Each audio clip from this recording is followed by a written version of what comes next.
We thank BeMWA for collaborating this, and we thank the voters for voting us to be number one on the BeMWA Excellence List as the best coffee producers in Uganda. We are committed to even serving you more. We have many brands. We have differentiated our coffee. We are doing a lot of awareness campaigns. We thank you for this kind of campaign that has come out, and we hope to collaborate more and be able to produce the best brand, the best brand of coffee, and also to be served in the country and outside the country. We thank you so much. Good morning, Mr. Tumwesigye. Good morning.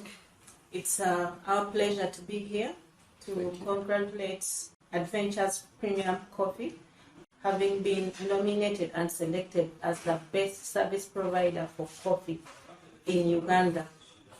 It's a pleasure to be here, and we hope that you could share with us a bit of some insights with regards to your experience in the coffee business, as well as share insights with the public, especially women and youth who struggle with unemployment.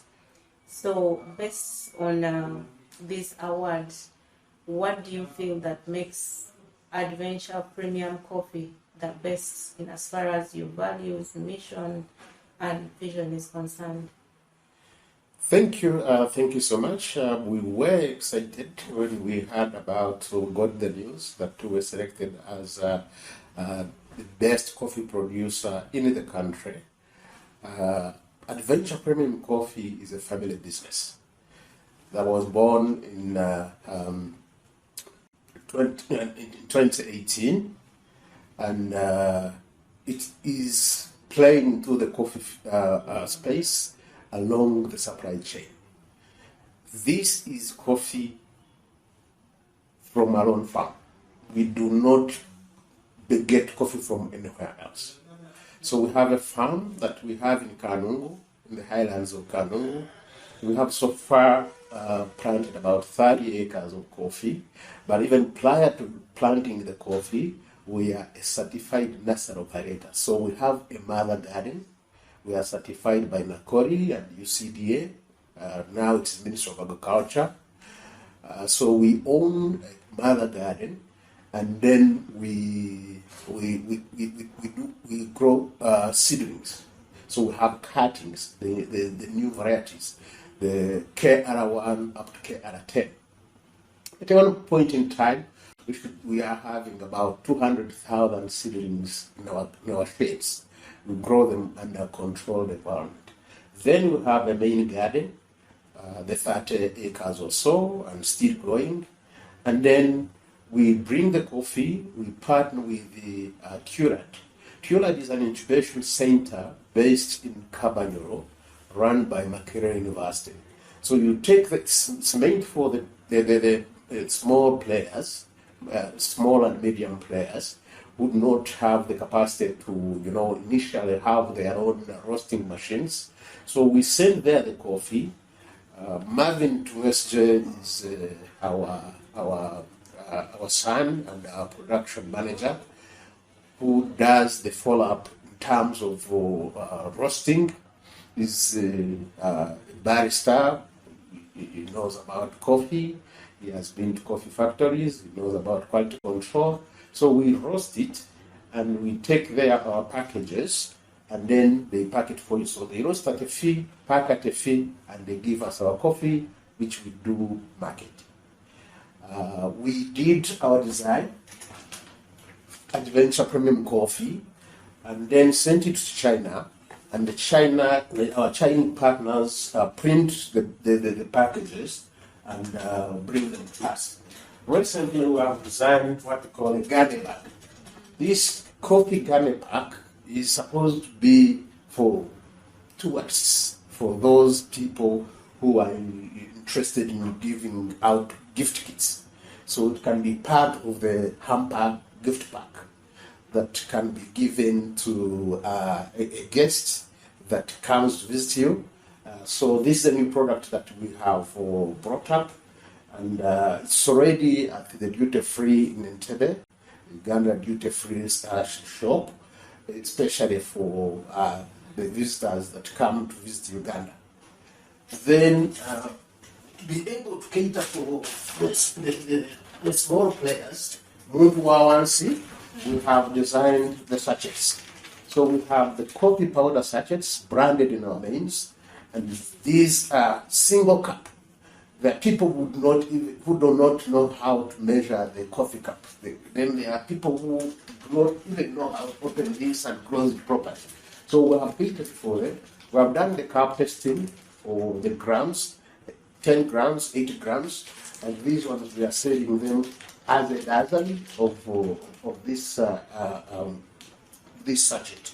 So the people who are in restaurant business can take this, or who want to get the exact quantity of the coffee can take this and be able to satisfy themselves.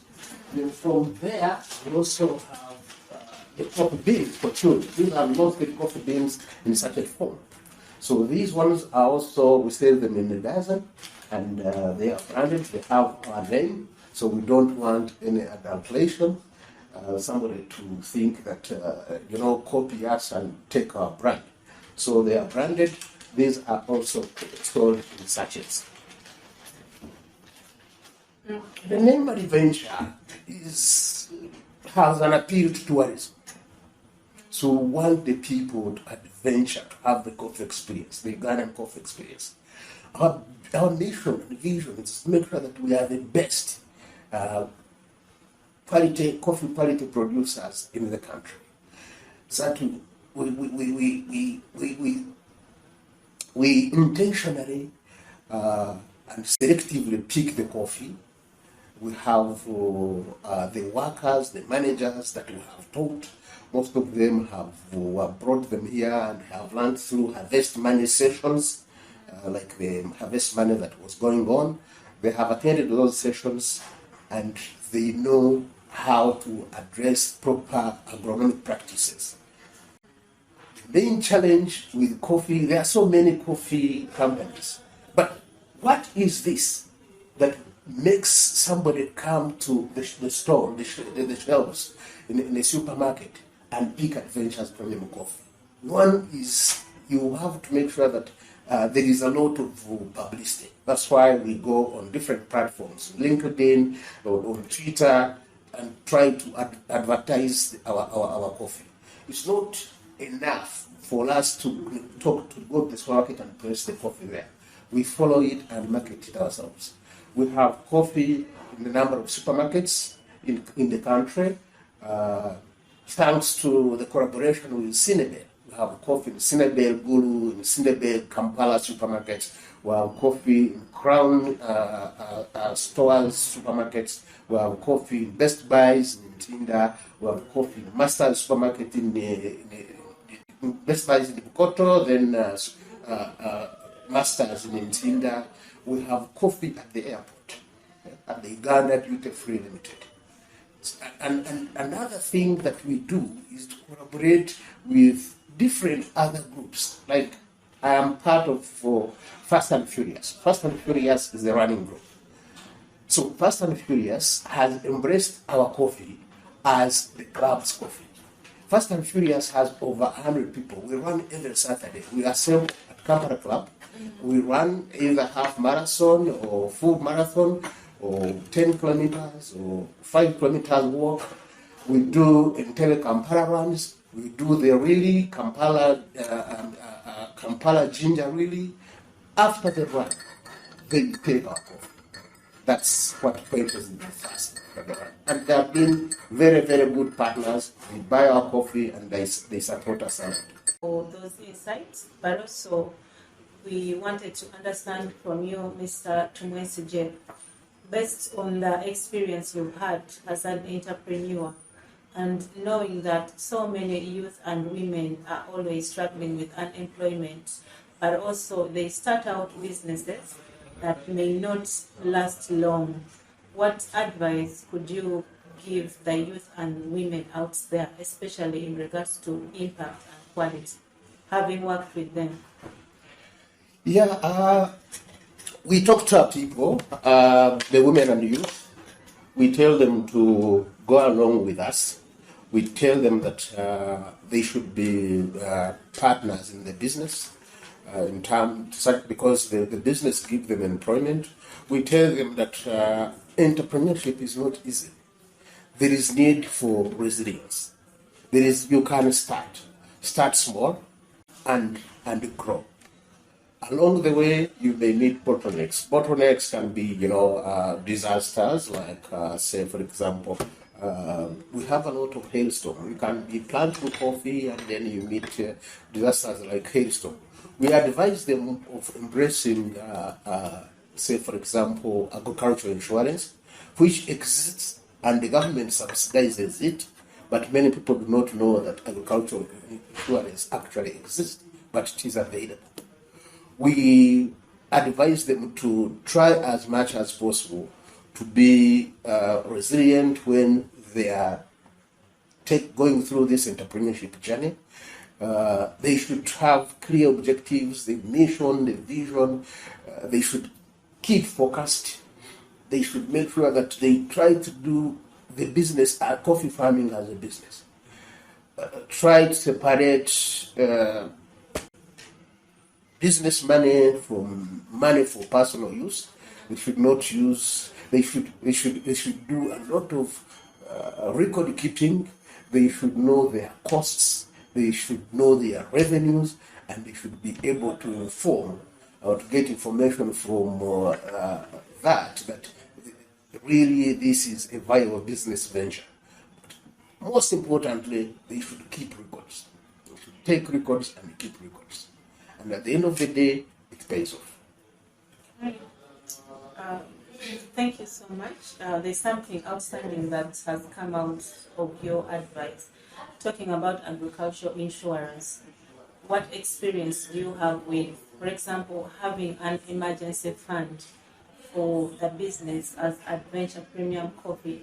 In which instances have you found an emergency fund helpful to your business? An emergency fund is extremely helpful. When you are doing the business, you need to be intentional and think of how you distribute the revenues. You can say, in this business, maybe 50% of the proceeds is savings in the business. And this business, with 50% is savings after the year, then you can take an investment decision. Do I plow this back into the business? Do I give dividends to my other shareholders? Then you say, maybe my cost is 40%, and then you can say intentionally and dedicatedly, say I have 10% as an emergency fund. That this money is dedicatedly kept every year, 10% of your revenue, that should there be an emergency, then you can now use this money to address the emergency. So thank you so much. And of course, yes, many entrepreneurs, usually we don't think about when it happens. Most of the time we have this thing that if something happens, and yet it eventually happens. So I think it's a very good thing to have an emergency fund running somewhere, just in case, like what happened to many of us during COVID. Yes, so moving on, this year, BeMWA, we are looking out to have partnerships and collaborations as we strive to empower women and youth out there. What would be your pledge and areas of collaboration in regards to enabling BeMWA as an entity to create financially knowledgeable and disciplined societies? It is, you can take them through our experience. We can give them a story about how we intentionally decided to invest. We can tell them about what outstanding issues need to be addressed while you are doing an investment, especially the investment which is competitive, like our coffee. The branding is intentional, that it is attractive when you see it on the shelf by virtue of how it is packaged. Even if you do not know the quality of the coffee in the pack, you can easily pick it from the shelves because of the good branding. Then issues of quality, especially when you're dealing with food, issues of quality and consistent quality is paramount. We are lucky that our coffee is grown in those highlands with cool temperatures and tends to have sweet notes. Actually, quite a number of people ask me, say, but we thought coffee was sour, but how come yours is sweet? That you can even take it without sugar. So the quality control is intentional. You must make sure that you maintain the quality and consistently keep the quality. And then you must make sure that the coffee has an embracement of the community. The community around you must feel your project, must be able to control it. No one can, there are so many coffee thefts, but there's no one that can still go in our garden and steal. The community is the protector, because they know that's why they get employment, that's why they get income. They look at the project as their project, including the managers. I always keep telling the manager, say, I have not even picked money from this project. This is your project. Most of the money comes out there to pay you. It has supported you directly and indirectly. So you make sure that the community also supports it.